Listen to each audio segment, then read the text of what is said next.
नमस्कार दोस्तों, मैं योगेश बायोलॉजी विद योगेश में आपका स्वागत करता हूं। जैसा कि आप लोग हमारे चैनल पर डॉक्टर आर के पिल्लई की ऑब्जेक्टिव बुक से एमसीक्यू क्वेश्चन की सीरीज चला रहे थे और उसी सीरीज को आगे बढ़ाते हुए आज जो हम टॉपिक लेके आए हैं वो है डाइजेशन एंड एब्जॉर्प्शन। ठीक है, जैसा कि आपको पता होगा कि अभी तक हम ह्यूमन फिजियोलॉजी वाले चैप्टर में ब्लड सर्कुलेशन कंप्लीट कर चुके हैं, उनके एमसीक्यू कंप्लीट कर चुके हैं। उसके बाद फिर मैं रेस्पिरेशन से रिलेटेड जितने भी एमसीक्यू थे वो हम कंप्लीट कर चुके हैं। तो चलिए आज का जो लेक्चर है वो उस ह्यूमन फिजियोलॉजी के नेक्स्ट टॉपिक जो कि डाइजेशन या डाइजेस्टिव सिस्टम से होगा। तो चलिए आज का जो एमसीक्यू का जो सीरीज है वो किसके ऊपर है, वो है डाइजेशन एंड एब्जॉर्प्शन। तो चलिए शुरू करते हैं हम आज का सेशन। तो चलिए जैसा कि यहाँ पर पहला क्वेश्चन जो दिया हुआ है, पहला क्वेश्चन क्या दिया हुआ है यहाँ पहले ले लेते हैं। Oxyntic cells are located in, यानी ये पूछ रहा है कि ऑक्जेंटिक सेल्स जो होती हैं वो कहाँ मौजूद होती हैं। ठीक है, तो चलिए मैं आपको बता दूं जो ऑक्जेंटिक सेल होती हैं वो कहाँ पाई जाती हैं, आपके स्टमक में। ठीक है, स्टमक यानी कि आमाशय। ठीक है, तो जो आमाशय होता है उसमें क्या होती है, कुछ फोल्ड होते हैं जिनको हृदय के नाम से जानते हैं। इन्हीं में ही कुछ सेल्स पाई जाती हैं जिनको किस नाम से जानते हैं, ऑक्जेंटिक सेल्स के नाम से जानते हैं। और यही ऑक्जेंटिक सेल्स जो स्टमक में पाई जाती हैं ये क्या करती हैं, ये आपके स्टमक में HCl का सिक्रीशन करती हैं और इसी के साथ में ये एक कैसल इंट्रिंसिक फैक्टर का भी सिक्रीशन करती हैं, जो कि कैसल इंट्रिंसिक फैक्टर क्या करता है, विटामिन B12 को एब्जॉर्ब करने में हेल्प करता है। ठीक है, ये बात आपको एक्स्ट्रा इन्फॉर्मेशन के बेस पर बता दिया। ठीक है, तो ये स्टमक में होगा। तो चलिए ऑप्शन देख लेते हैं। आइसोलेट ऑफ लैंगरहैंस, ये तो पैनक्रियाज में होता है, ये गलत है।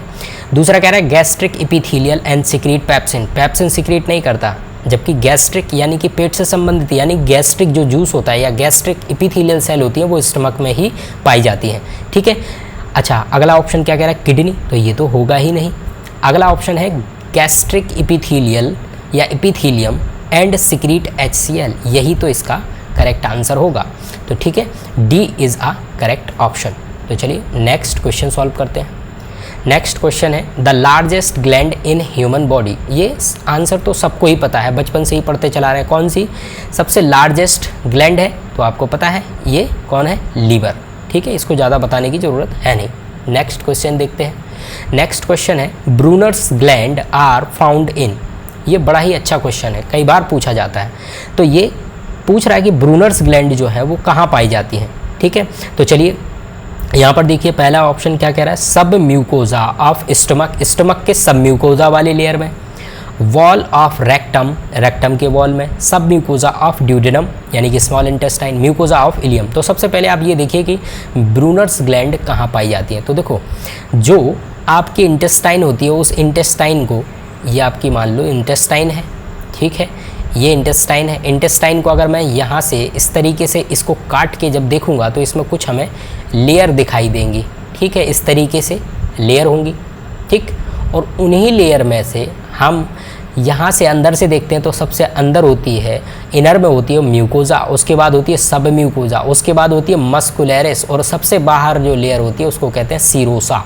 ठीक है, तो ये जो सब म्यूकोजा है यहाँ पर क्या पाई जाती हैं, यहाँ पाई जाती है ब्रूनर्स ग्लैंड जो कि डाइजेस्टिव एंजाइम को सिक्रीट करने का काम करती है। तो यहाँ ऑप्शन कौन है, सब म्यूकोजा ऑफ ड्यूडेनम। ड्यूडेनम कौन है, स्मॉल इंटेस्टाइन का पहला पार्ट है। ठीक है, ये सी शेप होता है। तो चलिए इसका आंसर क्या हो जाएगा, सी इज़ करेक्ट ऑप्शन। ठीक है, चलिए नेक्स्ट क्वेश्चन क्या कह रहा है, dental formula of adult man. ये अडल्ट मैन के डेंटल फार्मूला के बारे में पूछ रहा है। तो ये आपको इस तरीके से याद रख सकते हो, 21-23 21-23। ठीक है, तो इसका ऑप्शन कौन सा होगा, ए इज़ करेक्ट। और ये कैसे होते हैं, एक फार्मूला और आप याद कर लो, ICPM, यानी कि इंसाइजर 2 हैं, कैनाइन 1, ये प्रीमोलर और ये मोलर, और ये दोनों साइड होंगे। ये आप अगर इस तरीके से, ये मान लो ये माउथ है। ठीक है, माउथ को मैंने 4 पार्ट में डिवाइड कर दिया इस तरीके से, 21-23 इधर भी लिख लो, 21-23 इधर भी लिख लो। तो टोटल आप निकालोगे तो 8-8-8 आएंगे हर जगह, 8 यहाँ से, 8 यहाँ से, 8 यहाँ से। तो टोटल कितना आपके टीथ हो गए 32। ठीक है, तो ये फॉर्मूला आपको याद रखना है। एक तो फॉर्मूला याद रखना ICPM और एक याद रखना 21-23 21-23। ठीक है, चलिए नेक्स्ट क्वेश्चन देखते हैं। Tusk of elephant is in enormously enlarged. ये पूछ रहा है कि जो हाथी के जो दांत जो हैं वो दिखाई देते हैं वो कौन से दांत होते हैं, ये पूछ रहा है। ठीक है, तो चलिए ऑप्शन देखते हैं। Upper canine, upper incisor, lower canine, lower incisor. तो देखो जैसा कि अभी आपको बताया, आई से होता है इंसाइजर, सी से होता है कैनाइन और पी से होता है प्रीमोलर और एम से होता है मोलर।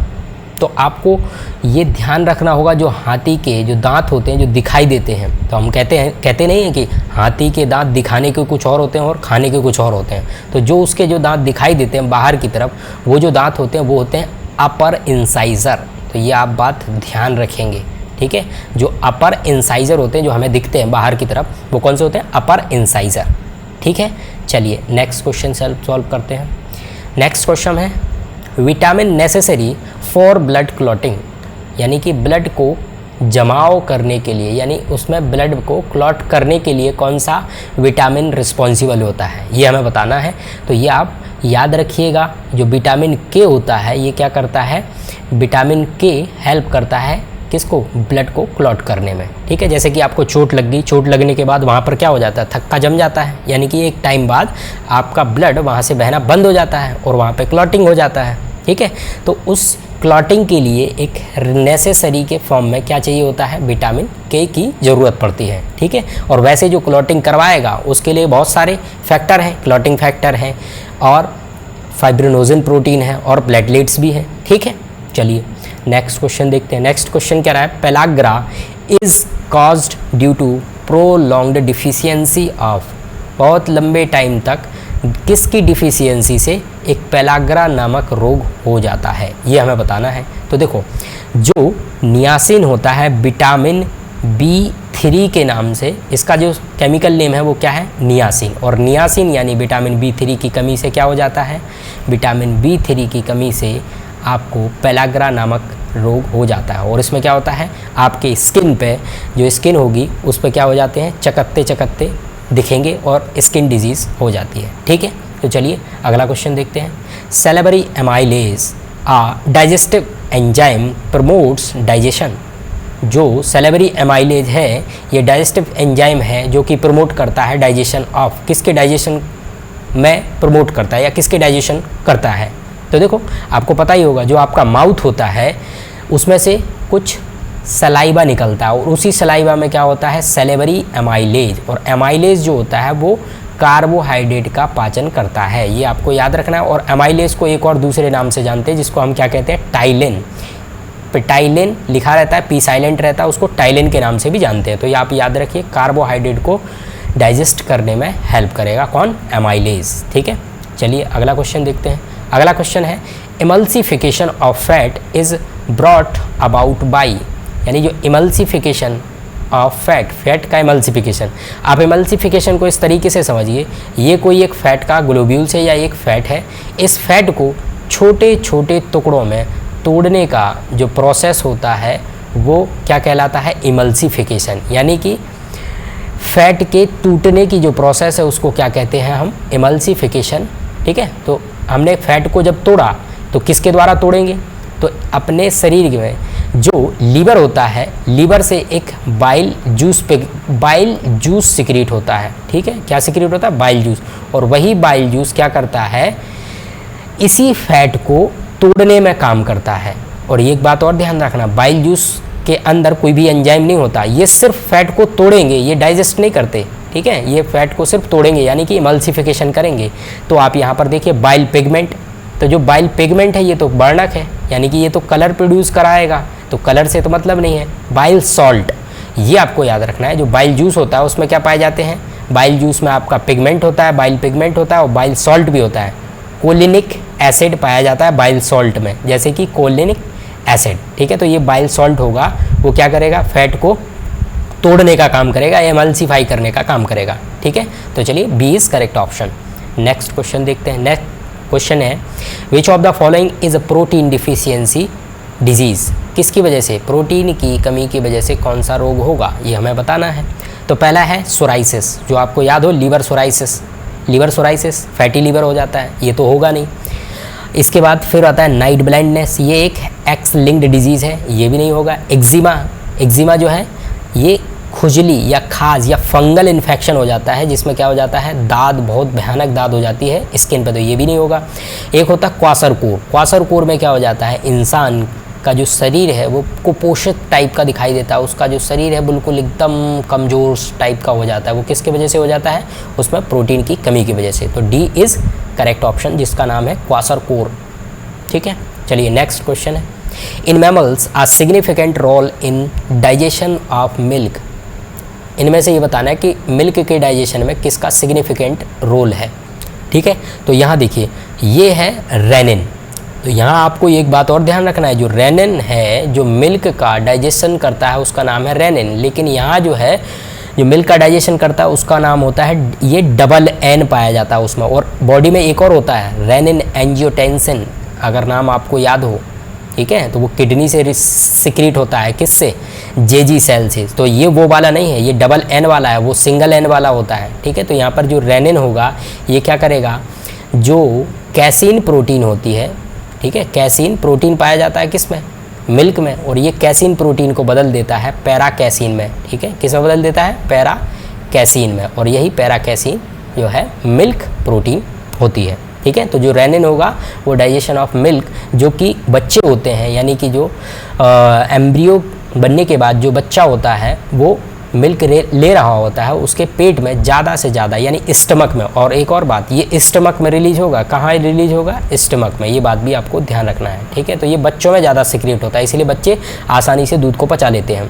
ठीक है, चलिए अगला क्वेश्चन क्या है, ऑस्टियोमेलाइसिस, ऑस्टियोमेलेसिया या ऑस्टियोमेलाइसिस इन एडल्ट, एडल्ट में osteomalacia caused due to deficiency, किसके कारण, किसकी कमी के कारण ऑस्टियोमेलेसिया नामक रोग हो जाता है। तो देखो ऑस्टियो मीन्स होता है हड्डी यानी बोन, और मलेशिया का मतलब होता है वहाँ पर कोई ना कोई डिफेक्ट, तो हड्डियों में कमजोरी आना, ये किस नाम से जानते हैं इसको, ऑस्टियोमेलेसिया डिजीज़ के नाम से जानते हैं। तो देखो हड्डियाँ जो कमज़ोर होंगी वो होंगी किसकी वजह से, कैल्शियम की वजह से, अगर कैल्शियम की कमी हो जाए। और आपको ये पता होना चाहिए जो विटामिन डी होता है वो रिस्पॉन्सिबल होता है कैल्शियम के एब्जॉर्प्शन के लिए, अगर आपके पास विटामिन डी नहीं है तो आप कैल्शियम का एब्जॉर्प्शन नहीं कर सकते। ठीक है, तो ये बात आपको ध्यान रखना है कि विटामिन डी जो है वो कैल्शियम के एब्जॉर्प्शन में रिस्पॉन्सिबल होती है, और जब विटामिन डी की कमी होगी तो कैल्शियम एब्जॉर्प्शन नहीं होगा, और कैल्शियम एब्जॉर्प्शन होगा तो कैल्शियम की कमी हो जाएगी, और कैल्शियम की कमी हुई तो ऑस्टियोमेलेसिया यानी बोन में कमी या बोन में डिफेक्ट आना शुरू हो जाएगा। ठीक है, तो ए इज़ करेक्ट ऑप्शन। चलिए अगला क्वेश्चन देखते हैं, which of the following mineral element plays an important role in biological nitrogen fixation, ये बताना है आपको कि इनमें से कौन सा मिनरल एलिमेंट नाइट्रोजन फिक्सेशन में हेल्प करता है। ठीक है, तो यहाँ पर देखिए जो तीसरा ऑप्शन है इसका नाम है मोलिब्डेनम, तो जो आपको एक याद रखना है मोफी प्रोटीन या मोफी प्रोटीन यानी मोलिब्डेनम आयरन प्रोटीन, ये क्या करता है, नाइट्रोजिनेज एंजाइम होता है एक, नाइट्रोजिनेज जो एंजाइम होता है, नाइट्रोजन फिक्सेशन की जो प्रोसेस होती है जिसमें नाइट्रोजन अमोनिया, नाइट्रेट और नाइट्राइट में कन्वर्ट होता है।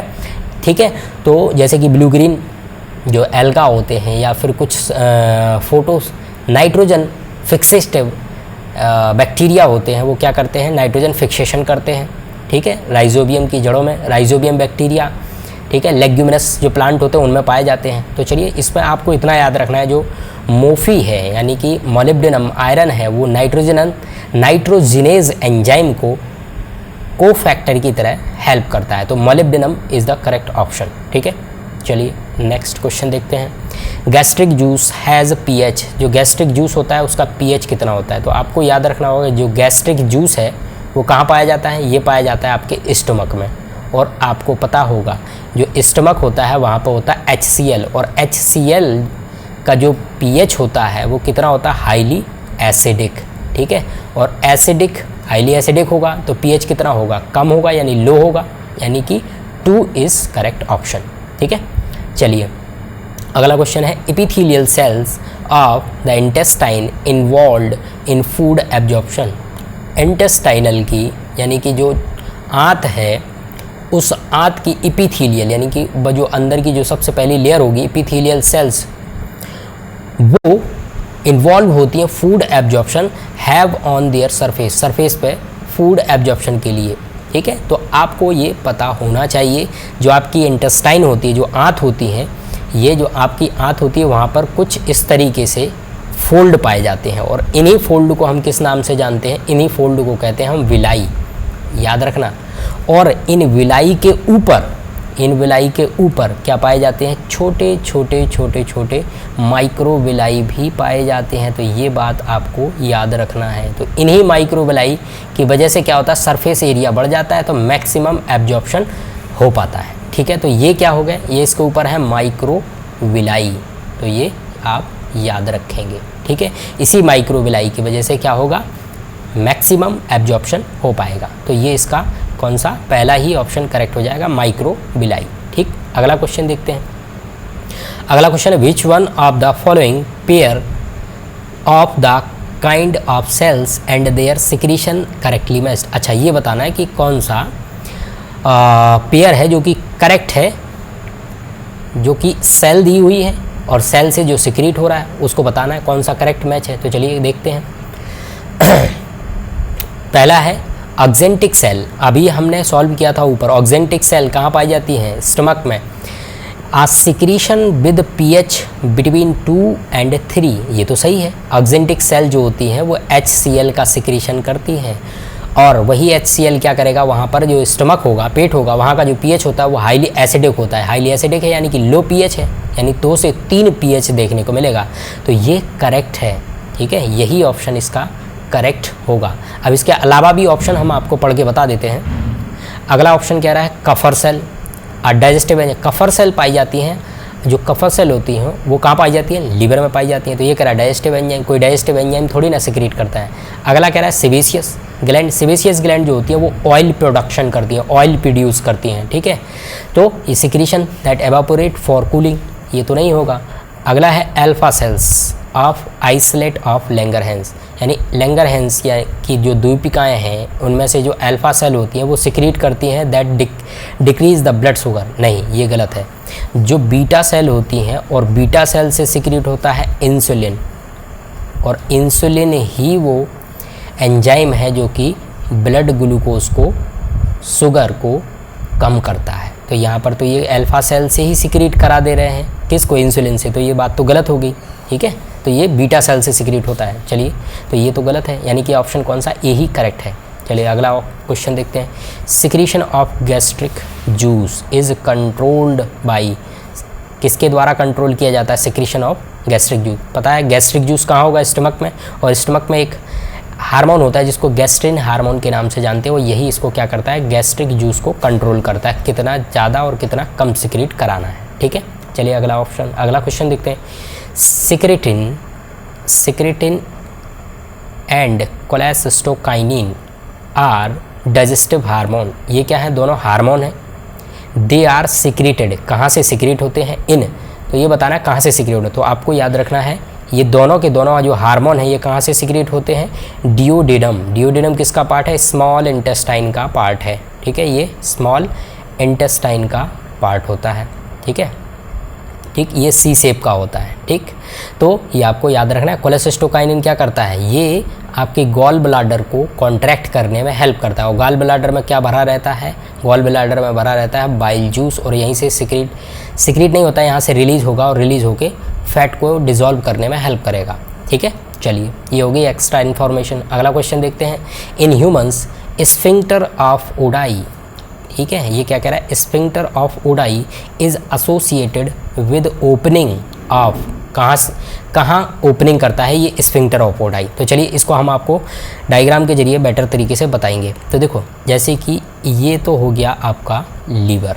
ठीक है, लीवर से ही हमने अभी आपको बताया यहाँ पर क्या लगा रहता है? Gall bladder. और गॉल ब्लाडर में एक यहाँ से डक्ट जाती है जो कि कहाँ मिलेगी? यहाँ पर लगा रहता है क्या? यहाँ लगा रहेगा पेनक्रियास। ठीक है, यहाँ क्या लगा? ये मान लो ये पैनक्रियाज है, ठीक, ये पैनक्रियाज हो गया। और पैनक्रियाज से ही कनेक्ट होके यहाँ से, यहीं से कनेक्ट होके एक डक्ट जाती है, और जो कि कहाँ जाके मिलती है, आप यहाँ देखिए, यहाँ से ड्यूडेनम गई होगी, यहाँ से क्या गई होगी, ड्यूडेनम, इस तरीके से ड्यूडेनम गई होगी, स्मॉल इंटेस्टाइन का पार्ट है। और यहीं पे ये जो डक्ट है, ये डक्ट जाके इसी ड्यूडेनम में जाके ओपन होगी। और ये जो पॉइंट होता है, ये वाला जो पॉइंट, यही वो पॉइंट है, या यही वो स्फिंक्टर है जिसको हम किस नाम से जानते हैं, स्फिंक्टर ऑफ ओडाई, ठीक है। तो यहाँ आप देखिए ऑप्शन के हिसाब से चलना पड़ेगा। ऑप्शन में कह रहा ईसोफेगस, नहीं, ये तो कतई नहीं होगा, यहाँ तो ईसोफेगस होता ही नहीं है। पाइलोरिक स्टमक, तो ये तो पाइलोरिक स्फिंक्टर होता है, वो स्टमक में पाया जाता है, ये नहीं होगा। कॉमन हेपेटिक डक्ट, और अगला ऑप्शन है हेपेटोपेनक्रियाटिक एम्पुला। तो देखो यहाँ पर क्या होता है, हेपेटोपेनक्रियाटिक एम्पुला, यानी कि देखो हेपेटिक यानी लीवर से, और पेनक्रियाटिक यानी पेनक्रियाज से। तो ये जो डक्ट आई है, इस डक्ट को कहते हैं हेपेटोपेनक्रियाटिक डक्ट, और जहाँ खुलती है उसको कहते हैं एम्पुला, ठीक है। तो ये इसका करेक्ट ऑप्शन क्या होगा, D is correct option, hepatopancreatic ampulla, ठीक है। चलिए अगला क्वेश्चन देखते हैं। Which of the following is correct match for column A. अच्छा, मैच करना है, करेक्ट मैच करना है, तो चलिए देखते हैं। रेटिनॉल क्या है, ये क्या है, विटामिन, रेटिनॉल विटामिन ए है, ये विटामिन ए है। अगला है टोकोफेरॉल, दूसरा कैल्सीफेरॉल, ये कैल्सीफेरॉल आपको याद है, कैल्सीफेरॉल मैंने आपको बताया था, ये किसका एब्जॉर्प्शन करेगा, एब्जॉर्प्शन ऑफ कैल्शियम, ठीक है, ये कैल्शियम का एब्जॉर्प्शन करेगा, ये लग गया। इसके बाद मेनाडायोन आपको याद रखना पड़ेगा, ये हेल्प करता है किस में, क्लॉटिंग ऑफ ब्लड, ब्लड की क्लॉटिंग में हेल्प करता है, ये एक एंजाइम है या ये केमिकल है मेनाडायोन, ठीक है। इसके बाद फिर देखते हैं epithelial for maintenance of, essential for maintenance of epithelial cells, ये विटामिन ए जो है एपिथेलियल सेल को मेंटेन करने का काम करता है, ठीक। चलिए अब इसके बाद नेक्स्ट क्या है, require for amino acid metabolism. अब यहीं से अगर हम मिला के देखें तब भी हमारा आंसर निकल जाएगा, ठीक है। तो चलिए जैसा कि आप देखो रेटिनॉल का कौन सा है, तीसरा इन दोनों में है, तो चलिए ये वाला देख लेते हैं। बी वाला कौन सा है, बी लगाया नहीं है। सी वाला देखिए आप, सी वाला कौन सा लगाया, सी का दूसरा, तो ये सी का दूसरा इसमें भी मिल रहा है और इसमें भी मिल रहा है, तो ये जो है यही इसका आंसर करेक्ट होगा, D4 होगा, ये सही है, ये D4 लगाया हमने, सी वाला 2 लगाया, ठीक है। तो ये बी इज़ करेक्ट ऑप्शन हो जाएगा। यानी कि जो टोकोफेरॉल है वो क्या करता है, इनहिबिट करता है oxidation of unsaturated fatty acid को, ठीक।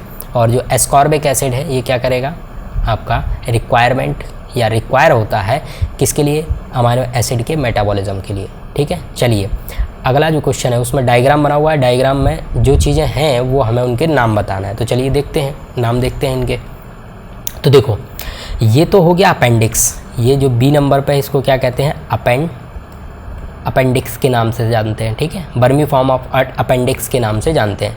जो ए वाला जो पार्ट है इसको क्या कहते हैं, ये वाला जो पार्ट है इसको कहते हैं सीकम, ठीक है, सीकम वाला पार्ट है ये सीकम है। सी वाला यानी कि अब ये इतने की बात हो रही है, ये देखो बढ़ते हुए क्रम में भोजन ऐसे जाएगा, यहाँ पे क्या होती है, यहाँ इस तरीके से स्मॉल इंटेस्टाइन लगी होगी और वहाँ का भोजन यहाँ आएगा, ठीक है। तो ये देखो इस तरीके से इस डायरेक्शन में जाएगा भोजन, ऐसे आप डायरेक्शन देखिए, ये इस साइड जाएगा फिर यहाँ आएगा, ठीक है। तो यहाँ देखो ये है बढ़ते हुए क्रम में, इसीलिए इसको क्या कहते हैं, इतने वाले पार्ट को कहेंगे, ये तीनों जो पोर्शन है इनको कहते हैं कोलन, लेकिन ये बढ़ते हुए क्रम है इसीलिए इसको क्या कहते हैं, असेंडिंग कोलन, ठीक है, इसको क्या कहेंगे, असेंडिंग कोलन। और ये है ट्रांसवर्स, टी शेप बना रहा है ट्रांसवर्स, तो ये है ट्रांसवर्स कोलन, ठीक है, ट्रांसवर्स कोलन। और ये घटते हुए क्रम में तो इसको कहते हैं डिसेंडिंग कोलन, ठीक है, ये क्या है, डिसेंडिंग कोलन। और इसके बाद जो नेक्स्ट पार्ट है ये सिग्मोइडल, ये एस शेप है यानी सिग्मोइडल है, इसीलिए इसको क्या कहते हैं, सिग्मोइडल कोलन, ठीक। चलिए तो अब ऑप्शन के हिसाब से हम आगे बढ़ते हैं। ऑप्शन में देखो कहाँ कहाँ क्या दिया हुआ है, ए वाला सीकम, बी वाला बर्मी फॉर्म अपेंडिक्स सही है, असेंडिंग ऑफ कोलन सही है, ट्रांसवर्स कोलन, ई वाला दिया हुआ है डिसेंडिंग कोलन। तो इसमें जो ऑप्शन आपको मिल रहा है वो कौन सा सही है, सी वाला ऑप्शन करेक्ट होगा। ठीक है, आई होप आपको ये डायग्राम देखिए, डायग्राम से आपको समझ आ जाएगा। ठीक, चलिए अगला क्वेश्चन देखते हैं। अगला क्वेश्चन है लैक्टेज हाइड्रोलाइसिस। जो लैक्टेज एंजाइम है लैक्टोज को हाइड्रोलाइज करके क्या बनाता है, तो ये बताना है। तो जो लैक्टोज होता है वो अगर उसको हम तोड़ेंगे तो वो किस किस में टूटेगा, एक तो ग्लूकोज निकलेगा और उसके साथ क्या निकलता है, गैलेक्टोज निकलता है, क्योंकि ये एक डाइसैकेराइड कार्बोहाइड्रेट होता है। ठीक है, चलिए D is correct option. Chylomicrons क्या होते हैं, काइलोमाइक्रोन्स क्या होते हैं, फैट के ग्लोब्यूल्स होते हैं छोटे छोटे, और इनके ऊपर क्या रहता है, प्रोटीन की कवरिंग रहती है, और ये माइक्रोविलाई या जो विलाई होती हैं, विलाई में जो लैक्टियल सिस्टम पाया जाता है वहीं से क्या होती हैं, एब्जॉर्ब होती हैं। तो यहाँ देखिए क्या लिखा हुआ है, small granules found in gastric juice, तो ये नहीं है। Protein molecules coated with fat, नहीं। Neural signal that stimulate intestinal secretion, नहीं। स्मॉल फैट ग्लोब्यूल्स, यही सही है। स्मॉल फैट ग्लोब्यूल्स हैं जो कि कोटेड रहते हैं विद प्रोटीन, तो इसकी कोटिंग रहती है प्रोटीन से, और जो अंदर रहता है वो होता है फैट। ठीक है, तो ये हो गया इसका बी इज़ करेक्ट ऑप्शन। चलिए नेक्स्ट क्वेश्चन देखते हैं।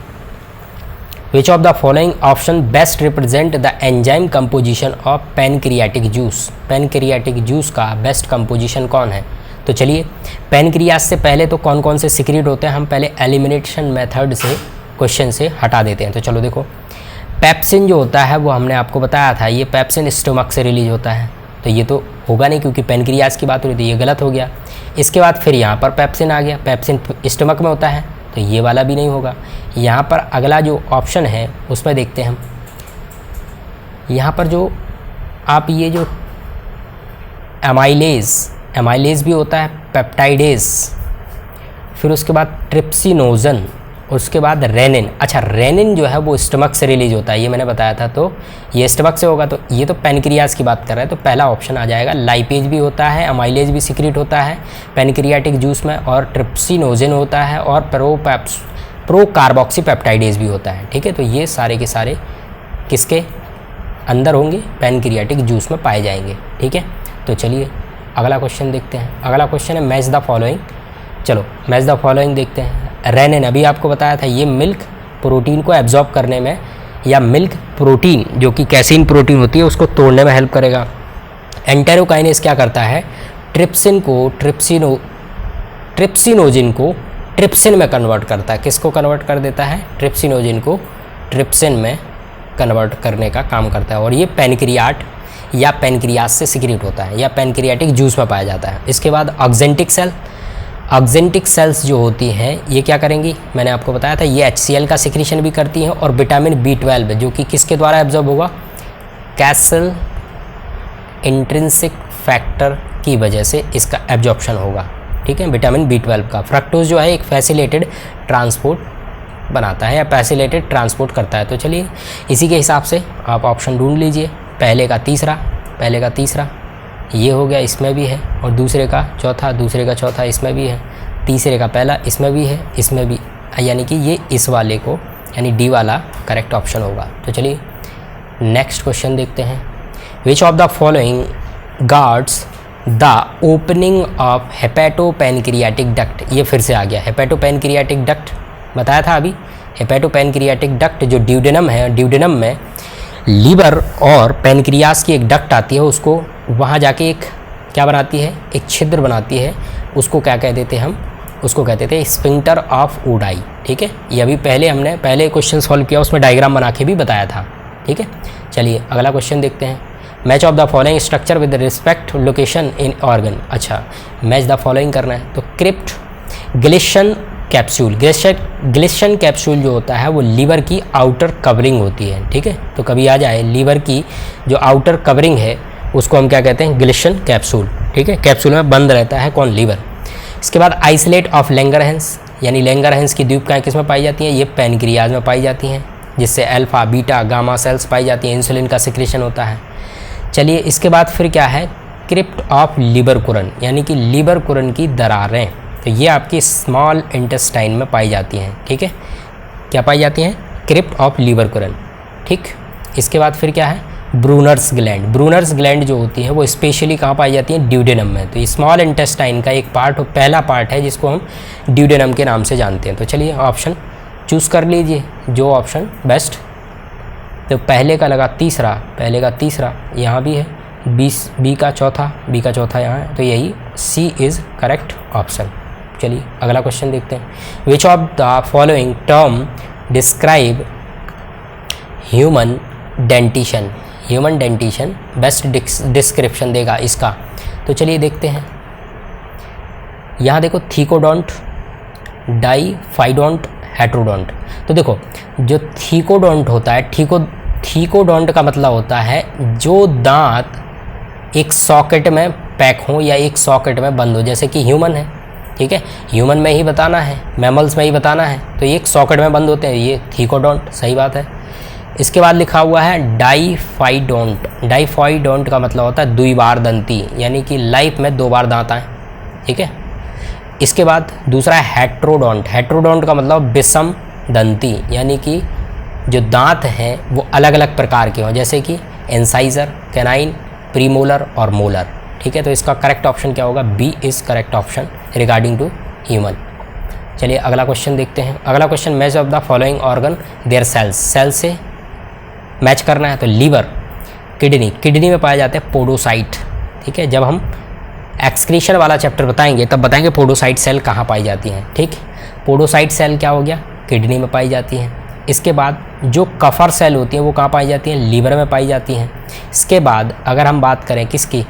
ओवरी की, तो ओवरी में पाई जाती है पैराल्यूटियल सेल और लंग्स में पाई जाती है क्लैरा सेल्स। तो चलिए मिला के देख लीजिए कौन सा ऑप्शन सही है। पहले का तीसरा, तो ये एक ही मिलाने से ही ऑप्शन निकल गया, बी इज़ करेक्ट ऑप्शन। तो चलिए अगला क्वेश्चन देखते हैं। Structure present in man but absent in frog.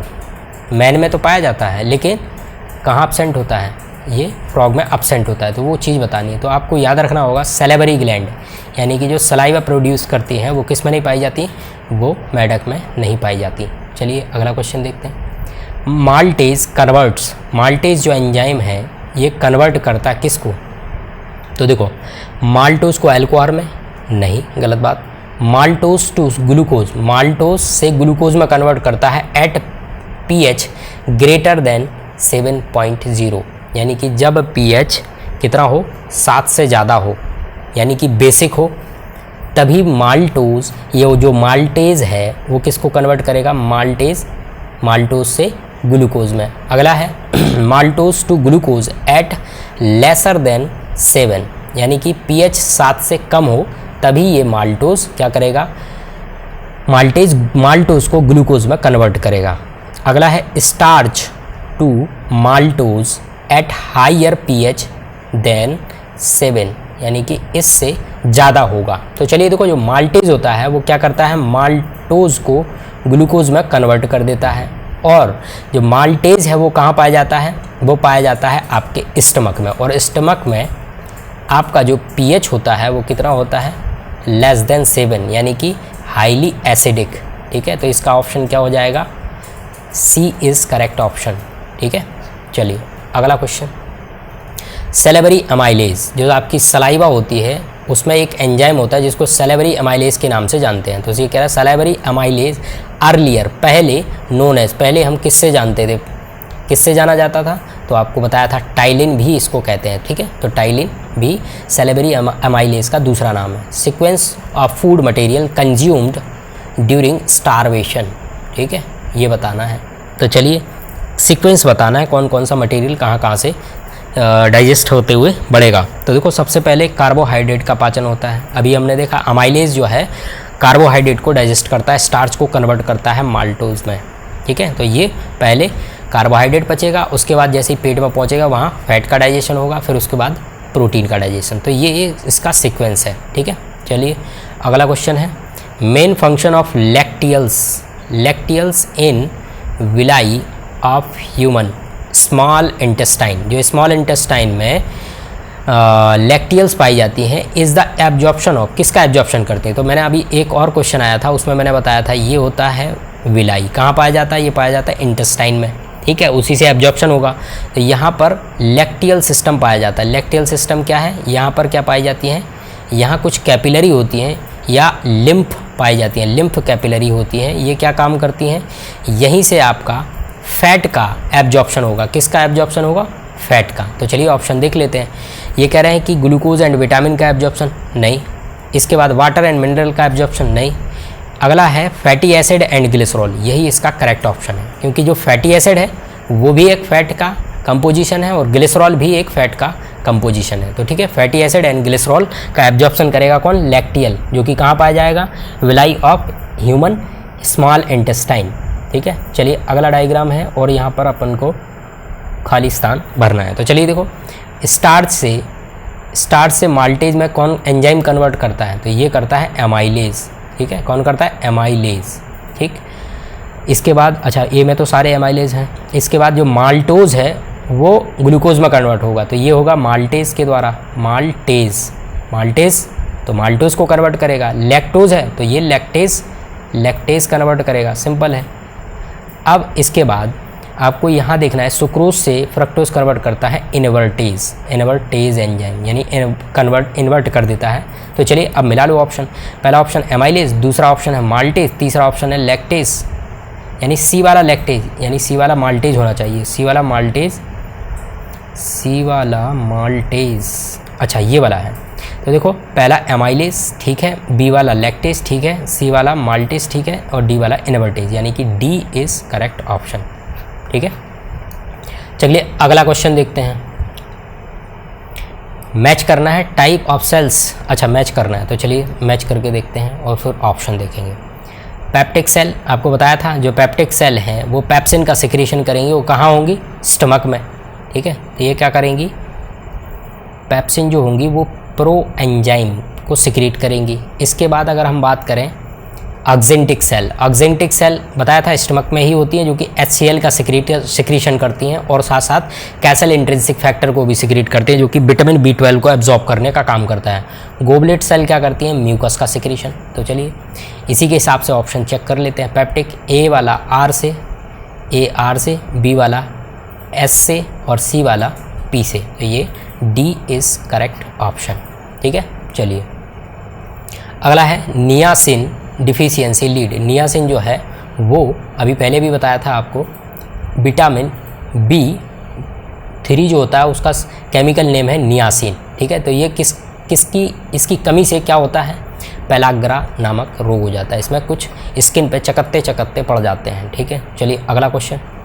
In mammals the digestion of start from, जो स्टार्च का डाइजेशन है वो ह्यूमन में कहाँ से स्टार्ट हो जाता है, तो ये हो जाता है माउथ से। और अभी बताया था माउथ में क्या होता है, सेलेवरी अमाइलेज, और यही सेलेवरी अमाइलेज एंजाइम स्टार्च को कन्वर्ट कर देता है माल्टोज में या डाइसैकेराइड में। ठीक है, चलिए कोबाल्ट एज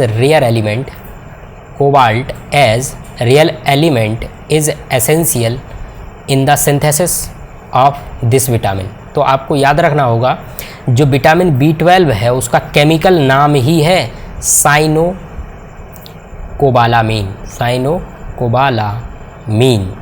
ये इसका साइंटिफिक नेम है। तो यहाँ देखिए कोबालामीन, यानी कि इसमें क्या होता है, कोबाल्ट की ज़रूरत होती है, इसीलिए ये जो कोबाल्ट है वो एक एलिमेंट है जो कि किसके लिए एसेंशियल है, विटामिन B12 के लिए। ठीक है, तो E is correct option. Which of the following enzyme digest protein in stomach, कौन सा एंजाइम है जो कि डाइजेस्ट करता है प्रोटीन को, कहाँ पे, स्टमक में। तो अभी इसके पहले भी बताया था जो पेप्सिन होता है वो कहाँ सिक्रीट होता है, ये सिक्रीट होता है आपका स्टमक में, और ये किसको पचाता है, ये प्रोटीन को पचाएगा या प्रोटीन को डाइजेस्ट करेगा। जो ट्रिप्सिन है ये पाया जाता है कहाँ पर, पैनक्रियाज में। ठीक है, एरिप्सिन ये भी पैनक्रियाज में या पैनक्रियाज से सिक्रीट होगा। अगला क्वेश्चन है हार्मोन सिक्रीटिन हार्मोन स्टिमुलेट करता है सिक्रीशन ऑफ, किसके सिक्रीशन को, तो सिक्रीटिन हार्मोन जो है वो स्मॉल इंटेस्टाइन के ड्यूडेनम वाले पार्ट से सिक्रीट होता है, और ये किसको स्टिमुलेट करता है या किसको उत्तेजित करता है, ये करता है पैनक्रियाटिक जूस को स्टिमुलेट कर देता है कि पैनक्रियाटिक जूस सिक्रीट किया जाए। ठीक है, चलिए अगला क्वेश्चन देखते हैं। The enzyme trypsin is found in, अभी इसी के पहले बताया मैंने, ट्रिप्सिन जो है वो पैनक्रियाटिक जूस में मिला रहता है या पैनक्रियाटिक जूस के साथ या पैनक्रियाट से सिक्रेट होता है, तो वो कौन है, पैनक्रियाटिक जूस है कौन, ट्रिप्सिन। किसको पचाएगा, प्रोटीन को। अगला question, which one is matching pair deficient nutrient and result disease characterized by swollen lips. अच्छा, लिप्स यानी कि फूल गए हैं, थिक मोटा पिगमेंटेड स्किन हो गई है, और ऑफ हैंड लेग्स इरिटेबिलिटी। अभी इसकी के पहले बताया था आपको, जो नियासिन है, नियासिन केमिकल नेम है किसका, विटामिन B3 का। विटामिन जो B3 होता है वो उसका साइंटिफिक नेम होता है नियासिन, और उसमें जो केमिकल होता है उसका नाम होता है क्या, निकोटिनामाइड। ठीक है, और इसकी कमी से क्या हो जाता है, पेलाग्रा नामक रोग। और अभी बताया था पेलाग्रा नामक रोग में क्या होता है, स्किन डिजीज़ हो जाती है, चकत्ते पड़ जाते हैं, तो ठीक है, लिप्स सूज जाते हैं, और थिक यानी कि जो स्किन है वो थिक हो जाती है, और इरिटेबिलिटी यानी कि वहाँ पे इन्फेक्शन कॉज हो जाता है। तो चलिए अगला क्वेश्चन देखते हैं। The pulp cavity is lined by, जो पल्प कैविटी कहाँ होगी, जैसे कि ये कोई टीथ है, ये कोई दांत है, ये दांत कहाँ रहता है, ये आपके मसूड़ों में लगा रहता है, और यहाँ पर ये इसकी जड़ें होंगी। तो यहाँ जो ये अंदर वाला जो पोर्शन होता है, इतना वाला जो पोर्शन, इसको कहते हैं जो रूट होती है, रूट कैनाल कहते हैं जिसको। तो यहाँ होती है पल्प कैविटी, ठीक है। और यहीं पर पल्प कैविटी में कुछ सेल्स होती हैं जिनको किस नाम से जानते हैं, देख लेते हैं। ऑस्टियोब्लास्ट, कॉन्ड्रोब्लास्ट, अमियोब्लास्ट, और एक है ओडोंटोब्लास्ट। तो यही है इसका करेक्ट ऑप्शन। ओडोंटो मीन्स होता है टीथ या दांत, और ब्लास्ट मीन्स होता है यानी ऐसी सेल्स जो कि जनरेट कर रही हो दूसरे सेल को, ठीक है। तो ओडोंटोब्लास्ट। चलिए अगला क्वेश्चन देखते हैं। Crypt of Lieberkuhn secrete. देखो अभी इसके पहले भी बताया था, क्रिप्ट यानी कि दरारें, लिबरकुरन की दरारें कहाँ पाई जाती हैं, तो जो इंटेस्टाइन होती है, इंटेस्टाइन में ये जो दरारें हैं इन्हीं को क्या कहा जाता है, क्रिप्ट ऑफ लिबरकुरन। और इन्हीं में कुछ सेल्स पाई जाती हैं जो कि क्या करती हैं, बहुत सारे एंजाइम को सिक्रीट करने का काम करती हैं। तो इन्हीं सिक्रीट करने वाली जो सेल्स होती हैं उनको एक नाम दिया जाता है सक्कस एंटेरिकस, ठीक है। तो ये जो है सक्कस एंटेरिकस, ये बहुत सारे एंजाइम को सिक्रीट करेगा। सिर्फ न्यूक्लियेज एंजाइम को छोड़ के, किसको छोड़ के, रेस्ट न्यूक्लियेज एंजाइम को छोड़ के बकाया जितने भी एंजाइम होंगे प्रोटीन को पचाने वाले, यानी कि पेप्सिन, ट्रिप्सिन, और कार्बोहाइड्रेट को पचाने वाले अमाइलेज, ठीक है, और प्रोटीन को पचाने वाले पेप्सिन, सारे के सारे एंजाइम सिक्रीट होंगे किसको छोड़ के, न्यूक्लियस को छोड़ के, ठीक है। इसको कहते हैं सक्कस एंटेरिकस। चलिए अगला क्वेश्चन देखते हैं। यहाँ मैच द फॉलोइंग करना है, तो चलिए इसको मिला लेते हैं। चलो, ए है टाइलिन। टाइलिन जो है ये क्या करेगा, कार्बोहाइड्रेट, या इसको कहते हैं सेलेबरी अमाइलेज के नाम से भी जानते हैं, जो कि क्या करेगा, स्टार्च को पचाएगा, स्टार्च को तोड़ेगा। इसके बाद पेप्सिन प्रोटीन को तोड़ेगा, ये बताया था। स्टिएप्सिन लिपिड को तोड़ेगा, और न्यूक्लियस किसको तोड़ेगा, न्यूक्लिक एसिड जो कि डीएनए है। तो चलिए देख लेते हैं। ए वाला दूसरे के साथ, ए दूसरे के साथ, बी वाला चौथे के साथ, ये वाला चौथा है। तो यही ऑप्शन करेक्ट हो जाए, यानी सी इज़ करेक्ट ऑप्शन, ठीक। चलिए अगला देखते हैं। Which of the following correct matching of the site action on substrate the enzyme action upon it. यहाँ बताना है कि कौन सी साइट है, साइट भी बताना है और उसका एक्शन और एंजाइम भी बताना है। तो स्टमक में कह रहा है फैट लाइपेज जो है वो कन्वर्ट हो जाता है माइसेली में। अच्छा, ड्यूडेनम यानी कि स्मॉल इंटेस्टाइन का पहला पार्ट, ये ट्राइग्लिसराइड को ट्रिप्सिन एंजाइम के, देखो जो ट्रिप्सिन होता है ये कहाँ से सिक्रेट होता है, ये पैनक्रियास से सिक्रेट होता है, यानी कि इसकी साइट गलत हो गई, यानी ये तो गलत है। स्मॉल इंटेस्टाइन, ये स्टार्च को कौन सा सिक्रेट होता है, स्मॉल इंटेस्टाइन में अल्फा अमाइलेज, और ये डाइसैकेराइड यानी माल्टोज में कन्वर्ट करता है, ये सही लग रहा है अभी। और अगला ऑप्शन देखते हैं। स्मॉल इंटेस्टाइन से, स्मॉल इंटेस्टाइन की साइड में क्या होता है, प्रोटीन को पचाया जाता है किस एंजाइम के द्वारा, पेप्सिन के द्वारा। तो ये गलत है। ये पेप्सिन जो है वो कहाँ पाया जाता है, या सिक्रेट कहाँ होता है, ये होता है स्टोमक में, ठीक है। और जो ट्रिप्सिन, काइमोट्रिप्सिन होता है वो होता है स्मॉल इंटेस्टाइन में, तो ये गलत हो जाएगा। तो इसके बाद अगर पहला वाला देखें, स्टोमक में फैट जो है लाइपेज एंजाइम सिक्रेट होगा, तो ये फैट को फैटी एसिड और ग्लिसरॉल में तोड़ेगा, ना कि माइसेली में, तो ये गलत हो जाएगा। तो ऑप्शन कौन सा सही हुआ, C is correct option. Small intestine में क्या होगा, स्टार्च को तोड़ा जाएगा, अल्फा अमाइलेज या सेलेबरी अमाइलेज जो निकलता था कहाँ पर, माउथ में, और वैसे ही जो स्मॉल इंटेस्टाइन में निकलता है उसको कहते हैं अल्फा एमाइलेज, जो कि कार्बोहाइड्रेट को डाइसेक्राइड में तोड़ देगा। अगला है डेंटिशन इन मैन, ये फिर से आ गया क्वेश्चन, वही है थीकोडोंट, मतलब सॉकेट में जो दांत अरेंजमेंट होते हैं उसको कहते हैं थीकोडोंट। हेट्रोडोंट का मतलब विषम दंती, यानी कि इंसाइजर, कैनाइन, सबके अलग अलग दांत हैं। कोई इंसाइजर इस तरीके से है, कैनाइन इस तरीके से होता है, इंसाइजर इस तरीके से होता है, और मोलर और फिर प्रीमोलर, ये दाढ़ हैं। तो तीनों जो 4 दांत हैं या 4 टाइप के दांत हैं वो हेट्रो यानी कि पॉली या विषम दंती। एक होता है डाइफोडोंट यानी कि द्विबार दंती, लाइफ में 2 बार दांत आए। तो ये सी इज़ करेक्ट ऑप्शन। चलिए अगला क्वेश्चन देखते हैं, यहाँ करेक्ट मैच करना है। चलो मिलाते हैं। Identify correct matched structure and it's secretion. अच्छा, ये यहाँ से बताना है कि कौन सा करेक्ट मैच है। तो ब्रूनर्स ग्लैंड जो है वो क्या सिक्रीट करती हैं, सेलेवरी एमाइलेज। तो ये गलत हो गया। सेलेवरी एमाइलेज कहाँ से निकलेगा, माउथ से, तो ये पहला ऑप्शन गलत। इंटेस्टाइनल म्यूकोजा, इंटेस्टाइन की म्यूकोजा से निकलेगा इंसुलिन, तो ये गलत है, क्योंकि इंसुलिन कहाँ से निकलता है, ये निकलता है पैनक्रियाज से। ठीक है, तो ये गलत हो गया। इसके बाद अगला है गाल ब्लाडर। गाल ब्लाडर से ये कह रहे हैं बाइल। तो देखो जो बाइल है वो रिलीज होता है किससे, गाल ब्लाडर से, जबकि सिक्रीट किया जाता है किससे, लीवर से। तो ये बात ध्यान रखना है, तो ये भी गलत हो जाएगा। अगला ऑप्शन है सेलेवरी ग्लैंड, यानी कि सेलेवरी ग्लैंड से आप एक और चीज़ याद रखें, सेलेवरी ग्लैंड जो सलाइवा है उसमें 2 चीज़ें आती हैं, एक तो होता है सेलेवरी एमाइलेज और दूसरा होता है लाइसोजाइम, जो कि एक एंटी बैक्टीरियल प्रॉपर्टी रखता है। ठीक है, तो ये इसका सही ऑप्शन होगा। तो आपके सलाइवा में थोड़ा बहुत लाइसोजाइम भी निकलता है जो कि एंटी बैक्टीरियल प्रॉपर्टी रखता है। गोबलेट सेल HCl नहीं, गोबलेट सेल क्या सिक्रीट करती हैं, गोबलेट सेल तो सिक्रीट करती हैं म्यूकस, ना कि HCl, तो ये गलत हो जाएगा। तो डी इज़ करेक्ट ऑप्शन। चलिए, match of the following their respective location in organ. अच्छा, लोकेशन बताना है किस कौन सी होगी, तो चलिए देख लेते हैं। क्रिप्ट ऑफ ल्यूबरकुरन, जो ल्यूबरकुरन की दरारें हैं वो कहाँ पाई जाती हैं, ये मैंने आपको बताया था। ये कहाँ पाई जाएंगी, स्मॉल इंटेस्टाइन में। इसके बाद ग्लेशन कैप्सूल, ये कहाँ पाया जाता है, लीवर के आउटर कवरिंग होती है उसको कहते हैं ग्लेशन कैप्सूल। आइसोलेट ऑफ लैंगरहैंस, ये कहाँ पाई जाती है, पैनक्रियाज में। ब्रूनर्स ग्लैंड कहाँ पाई जाती है, ड्यूडेनम में, यानी कि स्मॉल इंटेस्टाइन के अपर वाले या पहला वाला जो पार्ट होता है उसको ड्यूडेनम कहते हैं, ग्रहणी के नाम से जाना जाता है। तो चलिए देख लेते हैं कौन सा ऑप्शन सही निकल रहा है। ए का तीसरा, दूसरे का चौथा, ए का तीसरा, दूसरे का चौथा, तो ये सी इज़ करेक्ट ऑप्शन।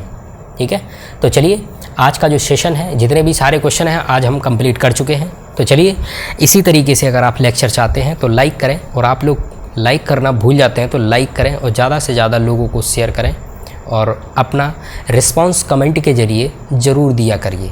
और आप जो भी चाहते हैं कि जिस तरीके से लेक्चर हम दे रहे हैं उसमें आप जो भी ऐड करवाना चाहते हैं तो हम ऐड कर सकते हैं, तो आप अपना सजेशन अपने कमेंट में दें। ठीक है, तो चलिए, थैंक यू।